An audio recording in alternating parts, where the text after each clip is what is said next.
Muy bien, pues me encanta ver a estas pequeñas tocando la guitarra con Tony, la música está siendo una bendición tremenda. Y esta tarde sé que el Señor está obrando en nuestras vidas, en nuestros corazones. Es precioso lo que Dios está haciendo en esta iglesia. Quiero agradecer también a los que estáis ahí en YouTube, a la hermana Dana Quesada, está hoy como la social media manager. Así que gracias por ese trabajo que está realizando también y a las demás hermanas que están ahí, incluso desde Colombia. Seguimos orando por la iglesia. El Señor, como digo, está haciendo cosas preciosas, pero sé que Satanás anda cerca, así que vamos a estar orando unos por otros, que Él nos sostenga y nos ayude en todo lo que hagamos. Si no visteis la predicación de esta mañana, os animo a que podáis escucharla en el canal de YouTube. Supongo que todos los miembros estáis suscritos al canal, si no hacerlo. Es muy bueno, es muy necesario también para nuestra propia vida como iglesia escuchar los mensajes. A veces escuchamos otras voces que en vez de guiarnos lo que hace es confundirnos. Y deseamos desde este púlpito hacer que nuestros corazones se unan en una misma doctrina, pero también en un mismo espíritu y en una misma filosofía de ministerio. Y doy gracias a Dios, como he dicho antes, por el equipo tremendazo que tenemos, tanto hoy como en otras ocasiones que nos están ayudando a llevar adelante el ministerio. Apocalipsis capítulo 20 va a ser el texto de esta tarde. Y me decíais antes de predicar que fuera enérgico y pudiera tener una predicación de esas que no deja dormir a las personas, lo cual es bastante difícil. Porque yo que no he tomado siesta me siento tentado a tomarla. Así que espero no fallaros y poder predicar con energía y hablar sobre algo que es de suma importancia y muy contemporáneo. Vamos a hablar del milenio. Vamos a leer en Apocalipsis capítulo 20, empezando en el versículo 1. Hemos estado ya en el contexto de este capítulo. El versículo 1. Vi a un ángel que descendía del cielo con la llave del abismo y una gran cadena en la mano, y prendió al dragón, la serpiente antigua, que es el diablo y Satanás, y lo ató por 1000 años. Y lo arrojó al abismo y lo encerró y puso sus sellos sobre él para que no engañase más a las naciones hasta que fuese cumplidos 1000 años. Y después de esto debe ser desatado por un poco de tiempo. Y vi tronos, se sentaron sobre ellos los que recibieron facultad de juzgar, y vi las almas de los decapitados por causa del testimonio de Jesús y por la palabra de Dios, los cuales no habían adorado a la bestia ni a su imagen, y que no recibieron la marca en sus frentes ni en sus manos, y vivieron y reinaron con Cristo 1000 años. Pero los otros muertos no volvieron a vivir hasta que se cumplieron 1000 años. Esta es la primera resurrección. Bienaventurado y santo el que tiene parte en la primera resurrección. La segunda muerte no tiene potestad sobre esto, sino que serán sacerdotes de Dios y de Cristo y reinarán con él 1000 años. Vamos a orar, vamos a pedir la bendición del Señor.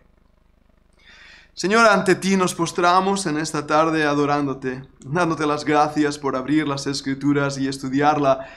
Y ver, Señor, que tu palabra está más al día que el periódico de esta mañana, que lo que hemos leído en las noticias hoy ya estaba aquí escrito. Tú tienes control del tiempo, Señor.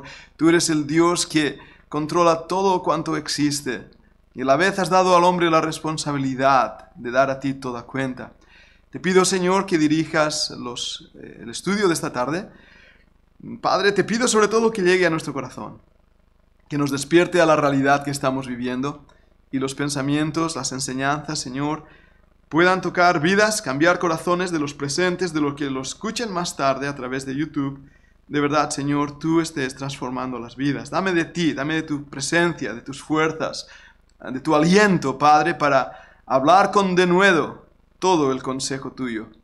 Pues, Padre, te lo pido en el nombre del Señor Jesucristo. Amén. Amén, Señor. Apocalipsis 20. ¿Es ficticio o es real? ¿Creemos en la Biblia tal como la Biblia lo dice y creemos incluso en las tapas porque dice Santa Biblia? Estas no son preguntas fortuitas o meras especulaciones, sino que de esta respuesta depende el destino de nuestra propia alma y de nuestra vida cristiana aquí en la tierra. Empezaré diciendo lo que esta mañana estaba intentando decir en el mensaje. Muchas personas, a pesar de tener la Biblia en su mesita de noche, o tenerla en su despacho, o tenerla aún desde los púlpitos, no creen lo que la Biblia dice. Porque si creyéramos lo que la Biblia dice, actuaríamos en concordancia a ello. y estaríamos dando cuenta del tiempo en que estamos viviendo. Tristemente, Satanás hace que nos pongamos a dormir de una manera bastante profunda, y no solamente físicamente, sino en nuestro corazón y en nuestras mentes. Empezamos a perder de vista las palabras de Dios para escuchar otras voces que nos alejan de la verdad de las Escrituras. Aquí en este capítulo 20, tenemos que ubicarnos en el lugar histórico lo que está pasando. Si recordáis lo que hemos venido hablando del libro de Apocalipsis, el orden de los eventos futuros muy cercanos es primeramente el rapto de la iglesia. En el capítulo 4 del libro de Apocalipsis, Juan vio una puerta abierta. A partir de ese capítulo 4, él ve lo que está pasando en los cielos y lo que está pasando en la tierra. Pero ya la iglesia no aparece en esos eventos. El libro de Apocalipsis no es una carta o un libro para la iglesia, sino para que Israel vea los juicios. Y cuando he dicho eso, que no es para la iglesia, quiero ir con cuidado porque es para nosotros también como creyentes. Me refiero que el énfasis no es lo que le va a pasar a la iglesia. La iglesia ya está en el cielo con el Señor, sino vemos los juicios, el tiempo de angustia para Jacob. El rapto de la iglesia, por lo tanto, es el siguiente evento en la agenda divina. Y voy a repetirlo una vez más. El siguiente evento profético es el rapto de la iglesia. ¿Estás preparado para él? ¿Estás preparado? Primera de Tesalonicenses, Pablo nos manifiesta esa realidad. En Corintios también. Los antiguos hermanos de la iglesia primitiva creían que el evento del rapto iba a ser rápido, en cualquier momento. Y como esta mañana dije, no es un invento del 1800, 1900 con Scofield, es una verdad que creíamos. Ahora, volviendo a esta mañana y lo que esta mañana predicaba, si esto es así, hermanos, si lo siguiente que va a pasar en la agenda divina es el rapto, ¿estoy yo preparado si el Señor viniera ahora, en este preciso momento? ¿Cómo está tu vida cristiana? ¿Cómo está andando con Cristo? Responde esa pregunta al Señor, no a mí. Yo puedo engañarte, tú puedes engañarme, pero al Señor no le podemos engañar. ¿Estamos realmente andando a la luz de su palabra con un corazón ardiendo, siendo fieles, verdaderos, íntegros en cuanto a nuestra propia vida cristiana? Y si es así, hermanos, si creemos que el Señor viene y viene ya, ¿qué medidas estamos tomando para su advenimiento? Comentaba esta mañana y lo vuelvo a hacer esta tarde en mi introducción, es que muchos no creen en el rapto de la iglesia, pero tampoco no creen en lo que ellos mismos predican. Porque ellos dicen que la iglesia no será arrebatada y que la iglesia pasará por la tribulación. Si fuera así, hermanos, yo estaría entrenando y enseñando a mi iglesia cómo sobrevivir 7 años de miseria en este mundo. Y como veremos, no ser marcado con la marca de la bestia. Incluso estar dispuesto a sufrir las consecuencias que te corten el cuello, como ahora veremos. La realidad es que muchos predican lo que no creen y viven lo que no creen. Y espero que todos los que estemos aquí en la iglesia creamos en lo que Dios dice en su palabra y estemos velando y estemos en oración y estemos anticipando esa gloriosa venida del Señor en las nubes que nos lleve a su presencia. Y como decía esta mañana, no sea la palabra rapto, sino ser rescatados de la ira venidera, del tiempo venidero. Seamos llevados a la presencia del Señor. Es por eso que vamos a hacer este taller de supervivencia. Con todo nuestro corazón vamos a aprender a cómo vivir en tierra hostil y hacerlo sabiendo que el tiempo se acerca de su venida. Después del rapto de la iglesia, en ese mismo momento en que el Señor se lleva a su novia al cielo, va a empezar aquí en la tierra 7 años de lo que llamamos tribulación. Tiempo de angustia para Jacob es la terminología bíblica. Dividida en 3 años y medio primeros, donde dirán paz y seguridad, donde se levantará un líder político, al cual llamamos el anticristo, donde habrá un grupo de 10 países de la Confederación Mediterránea, pueden ser países árabes, como también decíamos esta mañana, y después habrá un cambio en esa actitud de paz y seguridad que el anticristo tendrá. El anticristo habrá hecho pactos con Israel, pactos de paz, se levantará la construcción del tercer templo, pero a la mitad de esos 7 años, 3 años y medio, el anticristo va a blasfemar el nombre de Dios, rompiendo el pacto con Israel, entrando en el lugar santísimo, haciéndose adorar a él mismo, clamando que él mismo era Dios. Eso ya pasó con Antíoco Epifanes, que sacrificó un cerdo en el lugar santísimo. Pero esa tipología futura de Antíoco Epifanes va a cumplirse nuevamente con la imagen del anticristo. Después de esos 3 años y medio, en el libro de Apocalipsis vemos ese tiempo de pestilencias, guerras, mortandad, todos esos juicios que Dios mismo va a enviar sobre la tierra. Hermanos, no va a ser el cambio climático motivado por el hombre. Va a ser Dios mismo quien apriete el botón profético para establecer los juicios que están escritos en el libro de Apocalipsis. Y es necesario que entendamos esto, porque aún hay hermanos que no han oído lo que yo estoy diciendo en sus vidas. Estas verdades que fueron creídas a lo largo de generaciones están siendo dejadas de predicar en muchas iglesias. Y necesitamos regresar a la profecía bíblica. Como dice el Señor, que en nada menospreciemos las profecías. Y necesitamos volver a tener el corazón que tenían estos hermanos, que el Señor venía pronto, ese espíritu de Maranatha. Por eso estoy predicando vez tras vez sobre estas cosas. Después de esos 3 años y medio, empiezan otros 3 años y medio, pero al final de esos 7 años, lo que conocemos como la última semana en el libro de Daniel, esa última semana profética, el Señor mismo volverá a esta tierra, y esta vez no como cordero, sino como Rey de Reyes y Señor de Señores. Lo estuvimos hablando, ¿lo recordáis? Estuvimos viéndolo ahí en Apocalipsis 19, esa visión gloriosa, cuando nuestro Señor Jesucristo se presenta y la Biblia dice que todo ojo le verá.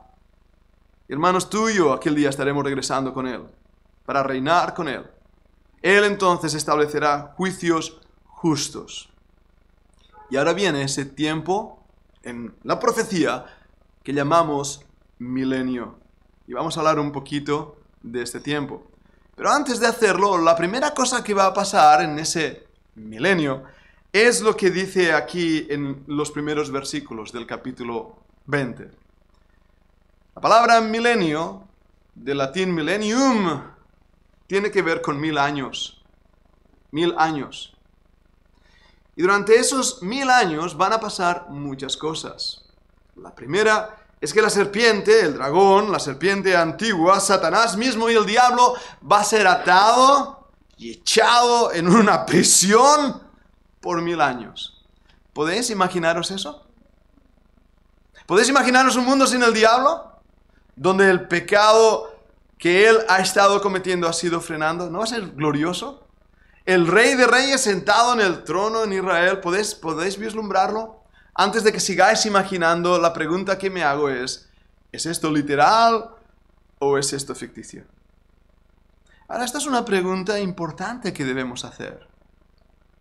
Algunos dicen que esto no es literal.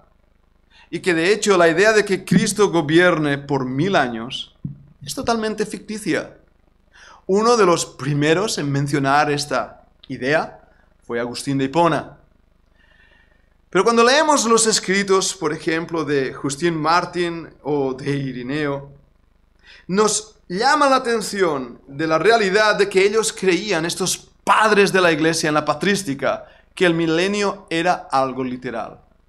Que iba a haber 1000 años en los cuales Cristo iba a gobernar aquí en la tierra. Y en esos 1000 años Él iba a hacer cosas y iban a pasar cosas. Una vez más, os invito a que pensemos un momento si esto es así. ¿Qué implica? ¿Estáis conmigo? Si hemos pasado 7 años, los últimos años de pestes, muertes, guerras, destrucción, cadáveres por todos sitios, Cristo viene con sus santos millares, lucha en contra de aquellos que están enfrentándose en el valle de Megiddo y se establece ahí en Jerusalén. Pensad un momento que ahora Cristo viene a un mundo destruido completamente. Y me hago algunas preguntas. ¿Cómo va a ser su reino? ¿Qué autoridad va a haber para dirigir la sociedad de aquel entonces? ¿Cuáles son los supervivientes de la tribulación? ¿Van a morir todos los que han pasado por la tribulación? ¿O habrá algunos supervivientes que tienen su mochila preparada de supervivencia y han resistido en las montañas o en los lugares ocultos, que no se han dejado marcar por la bestia y ahora entran a formar parte de esos 1000 años en los cuales Cristo está gobernando? Lanzo más preguntas. ¿Habrá naciones? ¿Habrá lenguas, idiomas? ¿Aquellos que os gusta y apasiona como a mí la geoestrategia? ¿Habrá ejércitos? ¿Qué tipo de economía tendremos durante esos 1000 años? ¿Qué vamos a comer? Ahora bien, la iglesia que ha sido arrebatada, entendemos por la palabra de Dios que tendrá un cuerpo glorificado. Ya no tendremos esa función de familia y matrimonios, ya habremos sido llevados al cielo, habremos sido glorificados con el Señor, volvemos con Él a esta tierra, a una nueva tierra. ¿Cuál será nuestra función? ¿Reyes? ¿Sacerdotes? ¿Siervos? ¿Qué es lo que haremos estando aquí 1000 años? Y por supuesto, con nuestro cuerpo glorificado, ya hemos entrado a esa parte donde no vamos a morir. Seremos como los ángeles, como el Señor mismo dijo, donde no nos casamos ni nos damos en casamiento. Pero ¿qué pasa con aquellos que sí se han quedado atrás? Que han entrado en el milenio. ¿Habrá matrimonios? ¿No habrá matrimonios? ¿Qué van a comer? ¿Qué tipo de economía, agricultura habrá? ¿Lo habéis pensado alguna vez? A veces leemos la Escritura y leemos algo como así el milenio, pero no pensamos en todas las enseñanzas prácticas, reales que esto implica. Y por eso no estamos preparados en la vida cristiana ni cómo enfrentar la generación que estamos viviendo. Porque, y entended lo que quiero decir ahora, espero expresarlo bien, espiritualizamos tanto la vida cristiana y lo tenemos ahí a un nivel tan simbólico, que olvidamos que la vida cristiana es para que la pongamos en nuestros pies, en nuestros calzados y andemos a la luz de su palabra en cada día de nuestras vidas. Si creemos que el rapto va a venir pronto, mejor que estemos con la maleta preparada. ¿Verdad que sí?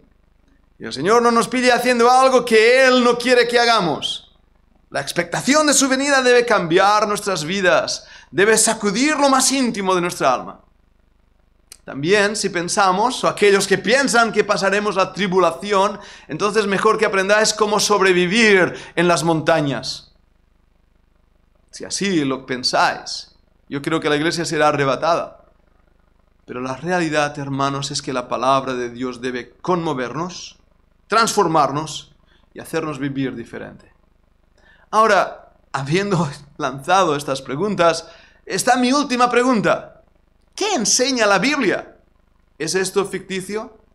La Iglesia reformada con sus teólogos afirma categóricamente que estamos viviendo en el milenio. No son los únicos.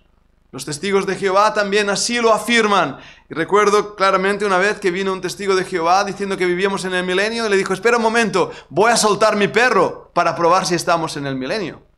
Y me dijo, ¿y qué quieres decir con eso? Bueno, la Biblia dice que el león pacerá con la ovejita, con el cordero. El niño de pecho, recién nacido, estará jugando con un áspid. Eso es una característica del milenio. ¿Creemos la Biblia? Así que si mi perro está suelto y te muerde, es que no está viviendo en el milenio. Creo que eso le convenció bastante al testigo de Jehová. La realidad es que no estamos viviendo en el milenio. Aún no se han acontecido, aún no ha pasado algunos de los eventos que acabo de mencionar. Uno de ellos, Satanás no ha sido atado. Y entonces, ¿qué quiere decir esto? Vamos a ver varios pasajes. Si tengo una lista larga, os animo a que podáis acompañarme a las Escrituras. Para que veáis en la Escritura, empezando aquí en Apocalipsis capítulo 20, que 3 veces y después en el versículo 7 lo vuelve a mencionar la palabra milenio. 1000 años. Si esto fuera simbólico, no lo mencionaría tanto, literalmente 4 veces. Esa es mi primera observación. Pero abramos la Biblia y vayamos primeramente al libro de Isaías. Busquemos Isaías 9, 6 y 7. Sé que como predicador se nos anima a que no vayamos de pasaje a pasaje. Dicen que eso distrae a la audiencia y así a los predicadores nos entrenan. Pero ahí está el error, hermanos, porque no abrimos la Biblia y nuestra Biblia está llena de polvo. Tenemos que abrir la Biblia y ver lo que la Biblia dice, no lo que el predicador de turno dice. Y por otro lado, hoy viendo que estáis medio dormidos, vale más buscar en la Biblia y distraernos. Isaías 9, versículos 6 y 7. En el versículo 6 dice, porque un niño nos es nacido, hijo nos es dado, el principado sobre su hombro, se llamará su nombre admirable, consejero, Dios fuerte, Padre eterno, príncipe de paz. ¿Quién no ha oído este versículo en las Navidades, verdad? Todos nosotros lo hemos memorizado. Pero mira el versículo siguiente, versículo 7. Lo dilatado de su imperio y la paz no tendrán límite. Sobre el trono de David y sobre su reino, disponiéndolo y confirmándolo en juicio y en justicia desde ahora y para siempre. El celo de Jehová de los ejércitos hará esto. Creemos el versículo 6 en las Navidades, olvidamos el versículo 7 porque no creemos en el milenio. ¿O me equivoco? Porque el niño que nos es nacido, el bebé de aquel pesebre, es el mismo rey que se sienta en el trono de David. El versículo 7 dice que lo dilatado de su imperio y la paz no tendrán límite. Lo dilatado de su imperio. Los que somos aquí de España bien conocemos el imperio español, ¿verdad? Sobre el cual no se ponía el sol. Así nos lo decía el rey que gobernaba España o las Españas. Desde Centroamérica, Norteamérica, Sudamérica hasta las Filipinas. Pero esta extensión del imperio de Cristo gobernará en todo el mundo porque Él es el Rey de Reyes y el Señor de Señores. Sobre el trono de David y sobre su reino. Ahí es donde estará localizado el trono de Cristo. Hubo una promesa dada a David que nunca faltaría de su generación alguien que se sentara en su trono. ¿Creemos en la Biblia? Entonces debemos creer que de David se iba a levantar un rey que se sentaría en ese reino. Y aquí en este profeta Isaías nos marca que ese rey es ni más ni menos que el bebé que nació ahí en Belén de Judea. Por tanto, la profecía todavía no se ha cumplido. El Rey de Reyes aún no reina en este mundo. Satanás sigue suelto. Sigamos leyendo. Cuando dice, disponiéndolo y confirmándolo en juicio, en justicia desde ahora y para siempre. La paz será una de las características de su reinado. Si ahora estuviéramos en el milenio, ¿por qué hay almas muriéndose en las guerras? ¿Por qué Afganistán están en las noticias? ¿Por qué hay guerras continuas en África del Sur y en el centro de África? ¿Por qué esos conflictos bélicos en el mundo entero? Si la paz es una de las características del milenio, del reinado de Cristo. Simplemente es porque Cristo aún no reina, pero Él reinará. Vayamos a otro pasaje importante que estudiemos en la Escritura, lo que aquí nos dice. Hemos visto Isaías 9, vayamos ahora a Isaías 11, 1 al 9. En Isaías 11, versículo 1, dice así: Saldrá una vara del trono de Isaí y un vástago retoñará de sus raíces, y reposará sobre él el espíritu de Jehová, espíritu de sabiduría y de inteligencia, espíritu de consejo y de poder, espíritu de conocimiento y de temor de Jehová. Para hoy un momento para deciros que la palabra vara del trono de Isaí, la palabra vara en hebreo también se traduce como retoño o hijo en ese aspecto. Un hijo de el tronco de Isaí, ni más ni menos que de el padre de David. Un vástago retoñará de sus raíces, es decir, alguien va a salir de esa generación, de esa genealogía de David, y sobre él va a reposar el espíritu de Jehová. Y cuando leéis ahí las características del versículo 2, y os doy esto, hay 7 manifestaciones del Espíritu Santo aquí mencionadas que hablan ni más ni menos de la plenitud de Dios mismo en el versículo 2. Versículo 3, le hará entender diligente el temor de Jehová. No juzgará según la vista de sus ojos, ni arguirá por la que oigan sus oídos, sino que juzgará con justicia a los pobres, y arguirá con equidad por los mansos de la tierra. Herirá la tierra con la vara de su boca, y con el espíritu de sus labios matará al impío. Y será la justicia cinto de sus lomos, y la fidelidad ceñidor de su cintura. Escuchad el versículo 6. Morará el lobo con el cordero, y el leopardo con el cabrito se acostará. El becerro y el león y la bestia doméstica andarán juntos, y un niño los pastoreará. La vaca y la osa pacerán, sus crías se echarán juntas, y el león como el buey comerá paja. Y el niño de pecho jugará sobre la cueva del áspid, y el recién destetado extenderá su mano sobre la caverna de la víbora. No harán mal, ni dañarán en todo mi santo monte, porque la tierra será llena del conocimiento de Jehová, como las aguas cubren el mar. Wow. Voy a leer el versículo 10 también. Acontecerá en aquel tiempo que la raíz de Isaí, o sea, el Señor Jesucristo, la cual estará puesta por pendón a los pueblos, será buscada por las gentes, y su habitación será gloriosa. Que me digan aquellos que no creen en la Biblia cuándo esto ha acontecido. Aquellos que la predican sin creer en el milenio, ¿cuándo esto ha acontecido? Sin duda alguna lo que acabo de leer es palabra de Dios y yo lo creo. ¿Creemos en la Biblia? Entonces debemos creer que esta profecía todavía no se ha cumplido. Algunos dicen, pero esto es simbólico.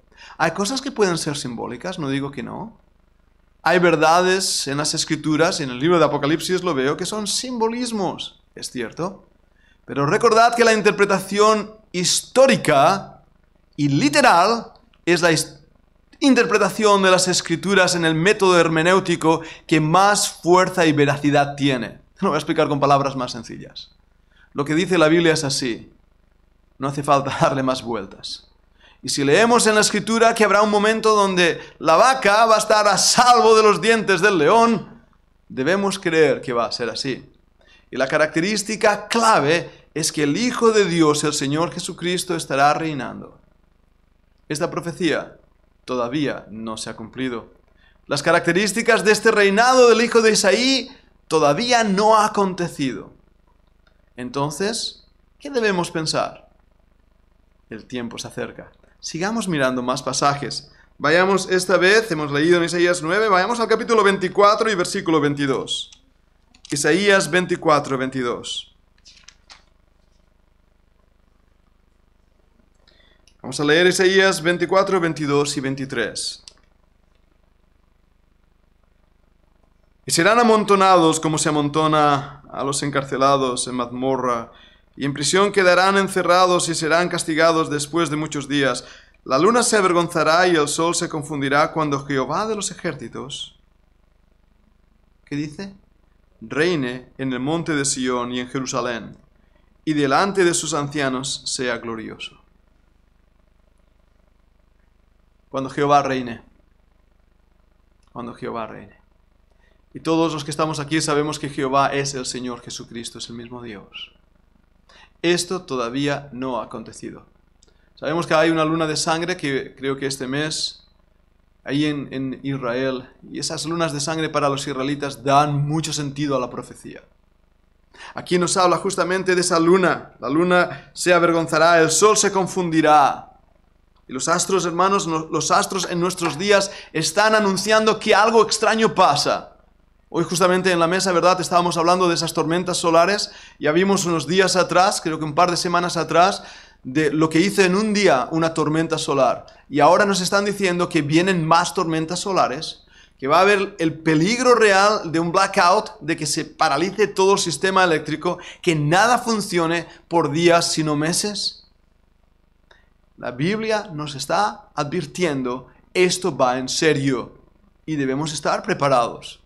Pero la Biblia nos está diciendo, va a haber un día donde Jehová, el nombre de Dios en el Antiguo Testamento, algunos le pronuncian Yahvé, tal vez lo más cercano Yahweh en hebreo, el nombre de bendito de Dios, Él mismo, gobernará en Jerusalén.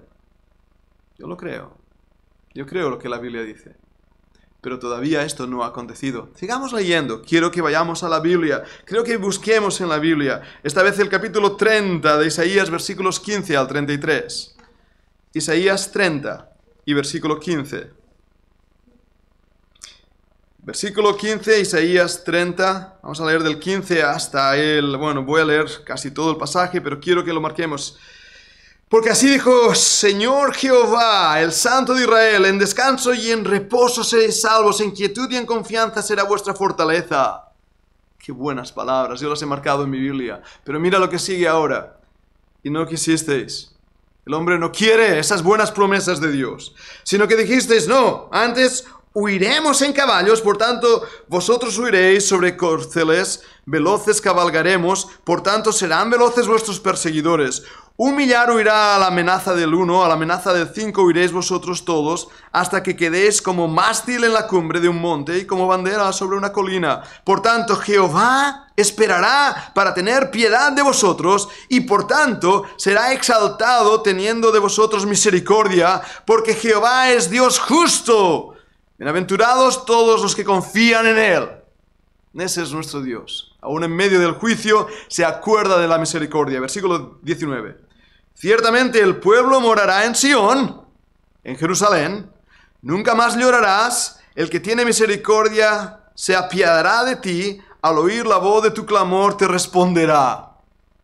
Bien que os dará el Señor pan de congoja y agua de angustia. Con todo, tus maestros nunca más te serán quitados, sino que tus ojos verán a tus maestros. Entonces tus oídos oirán a tus espaldas palabra que diga: este es el camino, andad por él. Y no echéis a la mano derecha, ni tampoco torzáis a la mano izquierda. Entonces profanarás la cubierta de tus esculturas de plata y la vestidura de tus imágenes fundidas de oro. Las apartarás como trapo asqueroso. ¡Sal fuera!, les dirás. Entonces dará el Señor lluvia a tu sementera, cuando siembres la tierra, y dará pan del fruto de la tierra, y será abundante y pingüe. Tus ganados en aquel tiempo serán apacentados en espaciosas dehesas. Tus bueyes y tus asnos que labran la tierra comerán grano limpio, aventado con pala y criba. Y sobre todo monte alto, y sobre todo collado elevado, habrá ríos y corrientes de aguas el día de la gran matanza, cuando caerán las torres. Y la luz de la luna será como la luz del sol, y la luz del sol 7 veces mayor como la luz de 7 días, el día que vendare Jehová las heridas de su pueblo, y curare la llaga que él causó. He aquí, que el nombre de Jehová viene de lejos, su rostro encendido y con llamas de fuego devorador, sus labios llenos de ira, y su lengua como fuego que consume. Su aliento cual torrente que inunda, llegará hasta el cuello para zarandear a las naciones con criba de destrucción. Y el freno estará en las quijadas de los pueblos, haciéndoles errar. Vosotros tendréis cántico, como de noche en que se celebra Pascua, y alegría de corazón como el que va con flauta para venir al monte de Jehová, al fuerte de Israel. Y Jehová hará oír su potente voz, y hará ver el descenso de su brazo con furor de rostro y llama de fuego consumidor, con torbellino, tempestad y piedra de granizo. Porque Asiria, que hirió con vara, con la voz de Jehová será quebrantada. Y cada golpe de la vara justiciera que asiente Jehová sobre él será con panderos y con arpas, y en batalla tumultuosa peleará contra ellos. Porque Tofet ya de tiempo está dispuesto y preparado para el rey. Tofet es el nombre para el infierno también. Profundo y ancho, cuya pira es de fuego, y mucha leña. El soplo de Jehová como torrente de azufre lo enciende. ¡Qué palabras!, ¿verdad, hermanos? ¡Qué juicio! ¿Lo creemos? Porque esto todavía no ha acontecido. Pero el día se acerca que esto va a acontecer. Y una vez más forma parte de un grupo de profecías bíblicas que están delante de nuestros ojos, que estamos viendo hoy en la Escritura y todavía no se han cumplido. Vayamos a un par más de pasajes. Eso nos ayudará a entender más profundidad aún. Hemos estado viendo Isaías y continúo con Isaías. Podría mencionar el capítulo 44, el capítulo 49, el capítulo 65. Pero vayamos por un momento a Jeremías 23, versículos 5 y 6. Jeremías 23, 5 y 6. Fijaros que estoy tomando profecías del Antiguo Testamento. ¿Por qué? Porque ahí, hermanos, se basan las profecías del Nuevo Testamento y su cumplimiento. En Jeremías, el capítulo 23, versículo 5. Jeremías 23, 5. Dice así: y aquí vienen días, dice Jehová, en que levantaré a David renuevo justo y reinará como rey, el cual será dichoso y hará juicio y justicia en la tierra. ¿Habéis visto esas palabras? No está en los cielos, no está gobernando en los cielos, está en la tierra. Versículo 6. En sus días será salvo Judá, e Israel habitará confiado, no como ahora, con tantos soldados que le protegen. Y este será su nombre con el cual le llamará Jehová, justicia nuestra. Vayamos a otro pasaje, esta vez en Miqueas 4, 1 al 4. Libro de Miqueas, capítulo 4.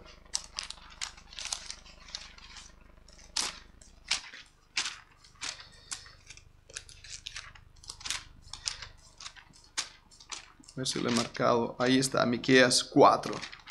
Vamos a leer desde el versículo 1 hasta el versículo 4. Miqueas dice así: acontecerá en los postreros tiempos que el monte de la casa de Jehová será establecido por cabecera de montes, y más alto que los collados, y correrán a él los pueblos.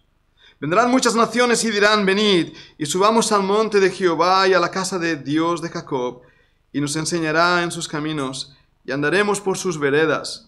Porque de Sión saldrá la ley, y de Jerusalén la palabra de Jehová. Y él juzgará entre muchos pueblos, y corregirá naciones poderosas hasta muy lejos, y martillarán sus espadas para azadones, y sus lanzas para hoces. No alzará espada nación contra nación, ni se enseñarán para la guerra. Y se sentará cada uno debajo de su vid, y debajo de su higuera, y no habrá quien los amedrente, porque la boca de Jehová de los ejércitos lo ha hablado. ¿Ves lo que estoy diciendo, hermanos? Dios lo ha hablado. Dios lo ha prometido. Un tiempo en el cual su Hijo gobernará en Israel, en la tierra de Judá, como Rey de Reyes, Señor de Señores. Tenemos que ir al Nuevo Testamento para descubrir que esto va a pasar durante esos 1000 años, donde Satanás será puesto prisionero. Pero hay aquí algo que nos ha llamado la atención al leerlo, y estoy otra vez en Apocalipsis 20, capítulo 20, versículo 4. Cuando de repente hay ahí un grupo de personas que se sientan en tronos y que reciben facultad de juzgar. Vio las almas también decapitadas por causa del testimonio de Jesús y por la palabra de Dios. ¿Te das cuenta? ¿Y quiénes son estos? Los que no habían adorado a la bestia ni a su imagen, y que no recibieron la marca en sus frentes ni en sus manos. ¿Quiénes son estos? Ahora, esto es una buena pregunta que debemos hacer, porque estos entran a formar parte del milenio, habiendo sido resucitados, pero habían perdido su cuello. ¿Y cuándo lo han perdido? En el tiempo en que el anticristo estará pidiéndoles que se marquen. Y ellos dicen: no voy a ponerme la marca de la bestia, no voy a ponerme su nombre, no voy a ponerme su señal. ¿Y qué les acontece? Son degollados. No quiero lanzar algo al aire y equivocarme. Pero hermanos, quien degolla a sus enemigos hoy en día es el Islam. ¿Verdad que sí?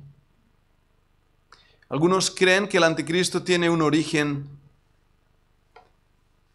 árabe, asirio.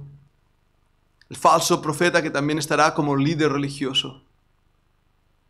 Y lo que van a estar haciendo es degollar a los infieles, como así nos llaman todos aquellos que creemos en el Señor Jesucristo.